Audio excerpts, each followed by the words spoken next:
Thyme is a Mediterranean herb with dietary, medicinal and ornamental uses. The flowers, leaves and oil of thyme have been used to treat a range of symptoms and complaints. Common thyme, the one you've probably encountered most regularly, has an earthy, minty, slightly lemony flavor. And there are more than 100 other varieties, often with the names that match their flavor profiles, say orange thyme, caraway thyme, za'atar thyme, and also winter thyme. Research has shown that Kenyans got a less exploited venture of growing the herbs, but the main challenge to many is meeting the quantity demanded alongside the quality attributes as per market specifications. But don't you worry, our farmer today has great insights on what you need to do to venture into this type of farming. And without much ado, let's dive right into it.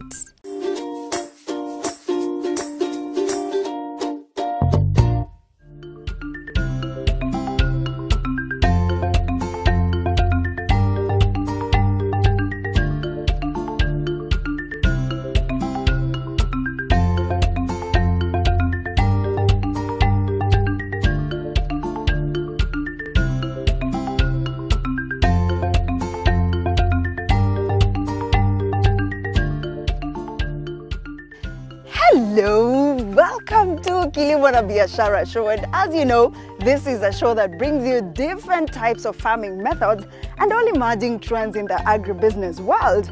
Well, we are nowhere close to finishing the herbs farming type because we still have a lot of herbs that we've not covered, and many viewers have been asking, Linda, you did it wholesomely, dissect it for us. And today we are starting by dissecting thyme herb, and it's not just thyme, it's winter thyme. So are you curious to see what winter thyme is and what it does? Well, it's extensively used for spices and sauces. The farmer will tell us more aside from that. So can we go to the farm now and get to learn about this? Let's go.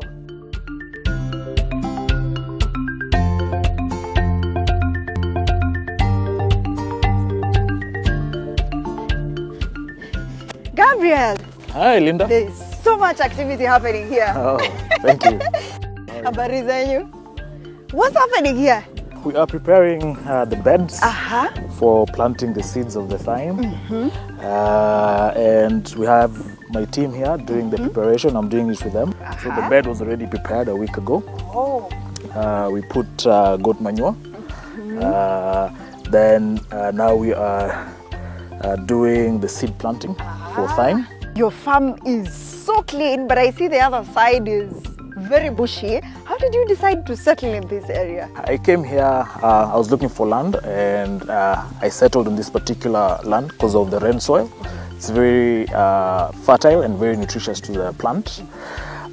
In terms of the neatness and the management of the farm, that's first of all thanks to my team, where we have a very dedicated team. We also have very robust systems to make sure that the farm is well managed. So even before you started the planting bits, what are the necessities right at the beginning? So the first thing was soil test. So we did a soil test to understand what kind of soil is here, the kind of nutrition that it has, and the lack and the deficiencies of the nutrition that it has. Then we also did a water test because we source our water from a river. It's a natural source of water. So we also had to do the water test for that to ensure that the water that's getting into the farm is clean. Then after all that was done, we were advised on how to set up the beds, how to set up the irrigation systems, and then also how to plant each herb and the seedlings and the seeds themselves. I see that you have several herbs here. Which ones are this, even aside from thyme? We have a variety of herbs. Our main herb is rosemary. We also have thyme in good production, and we actually have plans to expand it. We have lemongrass, we have sage, we have mint, and we are currently experimenting with tarragon and oregano. So amongst all the herbs that you have here, I see you have thyme in large portion or in big portion. How did you decide to settle on this? So we first started with extensive market research. So we started with the market. We did research on what the market requires based on what we can grow here on the farm. And that dictated us to do thyme and rosemary in large production because we already got orders even before we started. And so that was the determining factor. What are the market dynamics when it comes to winter thyme? The market is relatively good. Right now being Christmas season, the demand is quite high. And so for thyme and rosemary, we have seen progressed growth in market demand. And we're expecting that to spill over to next year and the next year after. How is the uptake in the local market as opposed to the export one? How is it? Is it receptive? So we export internationally to various markets abroad. The local market, we are experimenting with that. We've seen small interest from different business buyers for our products. But I would say our major market is the export market, and that has really supported us and boosted our growth for the past couple of months. Yeah. Being in this business for quite some time now, what are the gaps that you've identified being a herbs farmer? From the research which we did for about 6 months, the biggest complaint from export buyers was quality. Then the second one was consistency. Okay, so having the quality product but also ability to produce it consistently because it's secure for them and they're able to do business with us. Then the third one was quantities, right? So that's the holy grail of my farm here. So Gabriel, I've been speaking to many herbs farmers and they are saying they wish that there could be a big uptake of herbs so that they can pool resources, especially to tap into these markets. Do you agree with this? The market is quite big. There's room for everybody, and so there's space for collaboration with other farmers. And I think if farmers come together and form groups, then you have a bigger buying negotiation power with exporters. And also exporters will actually appreciate that because you'll be able to solve the quantity issue. Because if an exporter is asking for a large order, no single farmer can satisfy that single order. So if we come together, we can be able to meet that demand and everybody benefits. So yes, there's room for collaboration. And since you say there's space for everyone in this type of farming, tell me about the dynamics involved, especially when you need the capital and the returns on investment. Does it match? Does it break even? Yes, it does. It does. But first of all, I would advise whoever wants to start, don't just start because I've started or other farmers have started. Make sure that you have secured your market and you know where you're going to take your produce at. Then that determines the level of investment that you're going to put into it. So for me, I have a 5-acre farm in production right now. Obviously, it wasn't easy to start with, but with the help of various investors and friends, we were able to come up with the capital to start it. The returns have been in par with our projections. I still want to take you back to capital. Is it capital intensive? It is. It's very capital intensive. But it's also very labor intensive. So you really need to be in the farm to really get it done right. But it's also one of those agribusiness value chains where the market rewards you for that, right? Because the prices are relatively good, and so therefore it makes it easier to recoup the investment and the labor that you spent on it.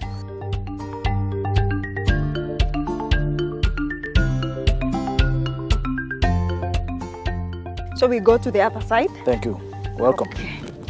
So it's a cultural practice not to be skipping these rows. Yeah, it's very important to walk along the bed lines to prevent damage of the soil. Yeah. So we'll go. I see it's so clean and it's really prepared. So we get into this one. Get in here. It has been prepared nicely.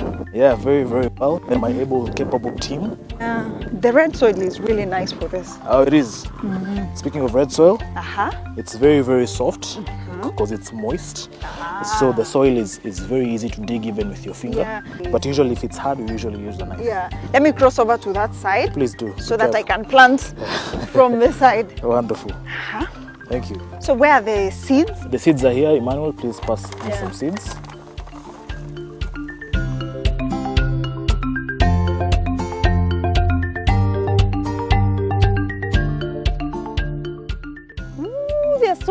tiny. Very, very tiny.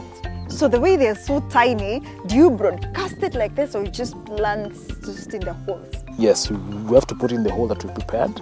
The hole is usually about half an inch or an inch deep. And because the soil is soft, we can do it with our fingers. If it's hard, we usually do it with knives. Yes. So I can demonstrate to you. Okay, I see. So the drips that we have are 15 centimeters per drip drop. So we'll do on both sides of the drip. Yes. So usually you take 2 or 3 seeds. So it's just pinching 2. So now you just have to be very careful that you do only 2 or 3 of them.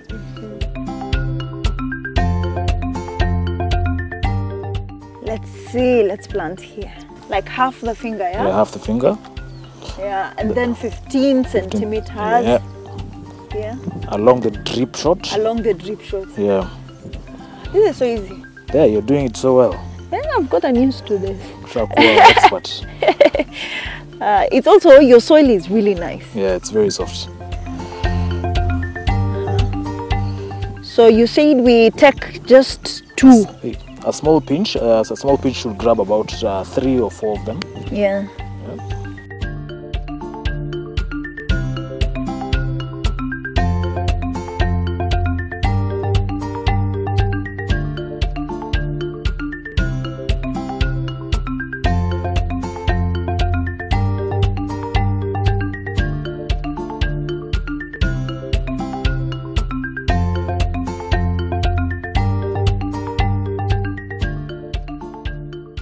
Now we are done here.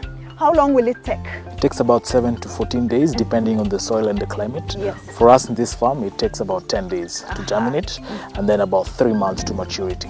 So then before we move to the next step, do you normally use thyme in your house and what do you use it for? I use thyme in my house. I use it for tea in the morning and in the evening. I also use thyme whenever I have a cold for steaming. So will you go with me to the next level or you have your agronomist here? So you're very lucky to have our chief agronomist today who will get you all the information of the technicalities of growing and maintaining the thyme. Okay, then let's go find him. Let's go find him. Okay, let's go. Wow, thank you so much. We truly appreciate you let us into your farm. You're welcome, Linda. Thank you for having us. Info. Thank you so much. Asante sana. Wow, it has been an insightful show, right? And we are nowhere close to the end of the show. We still have a lot lined up for you and I hope you still have your pen and paper because we are now going to the agronomic bits, the germination process, the pests and diseases and so much more, and also the nutritional values of this particular thyme.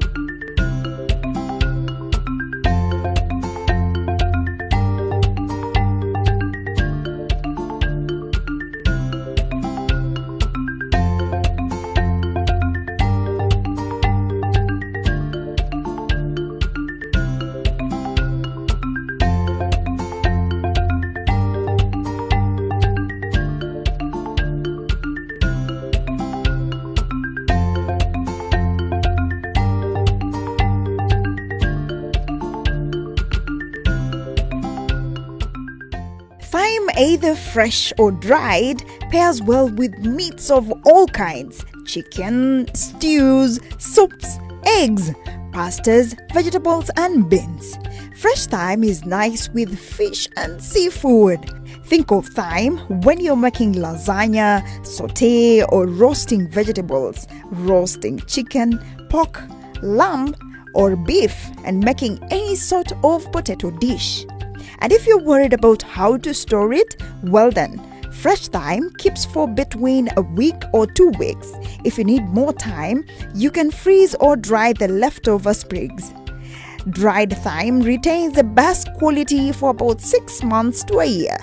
But you can use it for months or even years longer. Like all fresh herbs, thyme doesn't keep for that long. As you can see, I'm ready with my tools of trade. I have my secateurs ready and also this crate for harvesting. But well, if you're just joining us, today we are focusing on winter thyme. And depending on the school you went to or your English teacher, you can call it thyme. So, but today, let's just stick to thyme. And the agronomist is right with us here in the farm. Let's go find him and let's learn more from this particular show, shall we? Let's go. Makoha. Hi Linda. How are you? Good to see you again. Great meeting you again. Welcome to Green Sprout Farm. Thank you. As you can see, we are ready for harvesting. Yes. So what's happening? Najua hii mnaekanga pamoja. This one, because of we avoid contamination. Yes. So you one crate on top of the other. On top of the other. Okay. Makoha, this farm is so clean. Tell me, how did you achieve this? Because it's so bushy all over. I was telling the farm as well. First of all, we start with the farm layout. Farm layout you arrange in blocks. So as you can see, we have block 1 up to block 5 for that consistent harvesting. Then from there, as you can see, our team, we maintain weeding on a weekly basis. To maintain it clean. So how did you get to the decision of doing direct sowing as opposed to seedlings? Also, we were rushing with time because we wanted to meet this high season. You know, for seedlings, maybe you have to order somewhere. They will give you maybe a period of 2 months for propagation or cuttings. It will take time, and the germination rate is not 100%. So we decided to go direct sowing. To meet that time. Yes. Makoha, earlier on, we did a little bit of planting with a farmer here in this farm. But now tell me from an expert point of view, what is the germination process of thyme? For germination process of thyme, first of all, after you have made your beds, we do drip installation. Then from there, we do that direct sowing as you have been shown, the boss. Then from there, it will take 7 to 14 days for germination. Then you start feeding. Feeding means you give it the required fertilizer, that is organic. For this farm, we are using organic. So from there, it will take 2.5 months for the first flush. We call it first flush. Then from there, you will be harvesting every month for a period of 3+ years, depending on how you are maintaining your crop. Oh, so it can go up to 3 years?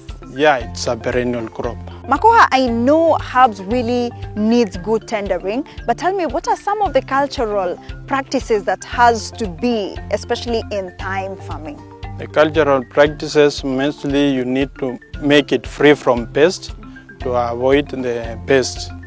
And second one, you make sure in terms of feeding, you are giving it at the right place, the right stage to maintain your crop healthy and shelf life.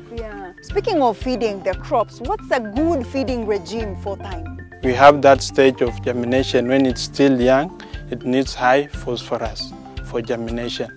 So you need to have your regime of fertigation so that you can go stage by stage on regarding which stage it needs this fertilizer or that fertilizer. Also you've talked about pests and diseases. Is thyme prone to diseases, and which one? Mostly for thyme diseases, we encounter botrytis, and that one may be because of a lot of water. If you're giving a lot of water or the rain is much, you will incur that botrytis. But in terms of diseases, it's less. But which ones are those specifically? Because aside from the traps, on my way here, I saw there's a hole that has been dug, and I suspect it was also because of a particular type of pest or disease. Basically that one is for ant issues, because of when the red soil, you will encounter a lot of ants. So that one you control by removing the mother queen to avoid the ant. So I see there's a blue trap and there's also yellow. Tell me, what's the difference? Why do you have both in this particular farm? We can use these yellow traps because of mostly the major issue in thyme is white flies. And yellow traps are used to control the white flies. So that one will help you to control 20% of your sprays. So in this farm, aside from thyme, I've also spotted lemongrass, mint, rosemary, and many others. Is it a good practice to have several herbs in same particular area? Because also I remember there is risk of spread of diseases. Yeah, mostly for outdoor crops, the pests and diseases, mostly they just range the same. That's why the same way we are controlling thyme, the same way we'll control the rosemary or mint. So it's a good practice. Yeah, it's a good practice. So before we harvest Makoha, tell me what are some of the nutritional values, because I'm sure people really want to know what is this thyme used for. If you have cold corn, you can use this thyme for steaming. Then also thyme is also a good flavor when you're using in the food. Also it's for blood pressure, you can use it to control your blood pressure. Also it's anti-inflammatory. It really helps you use this thyme. So which sides can we harvest now? We're going to start from there. From the other side? Yes. Okay. Tuende na kreti zetu. Kabisa. Shika hiyo. Najua lazima uwekelee moja juu. Yeah. So these ones are ready, I see there. Yes.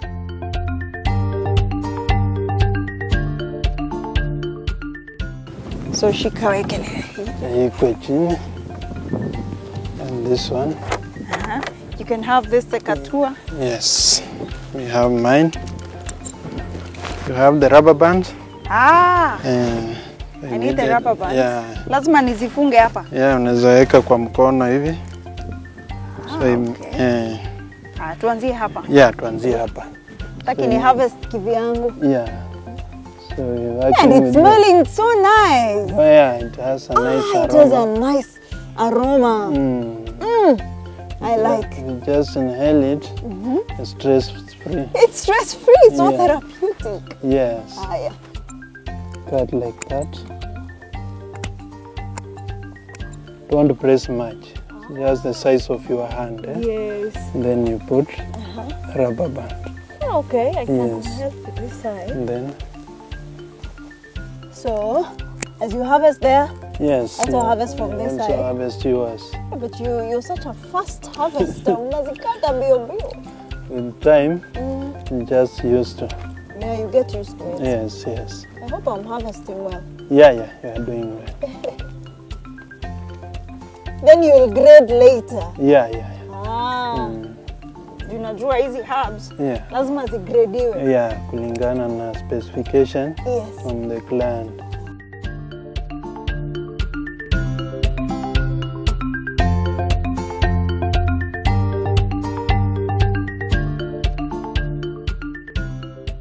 So I can put the rubber band now? Yes. Okay. We use rubber band from the farm to avoid wastage. I hope it's okay. Yeah, it's okay. I hope I'm not harvesting the young ones. No, you will regret. Nimekuwa pro next. Yeah, so from there.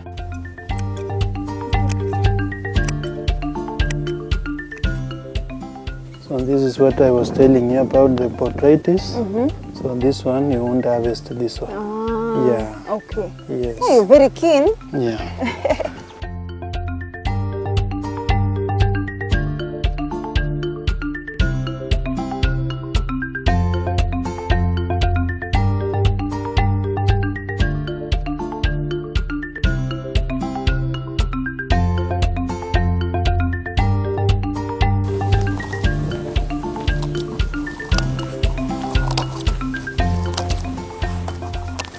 Nice.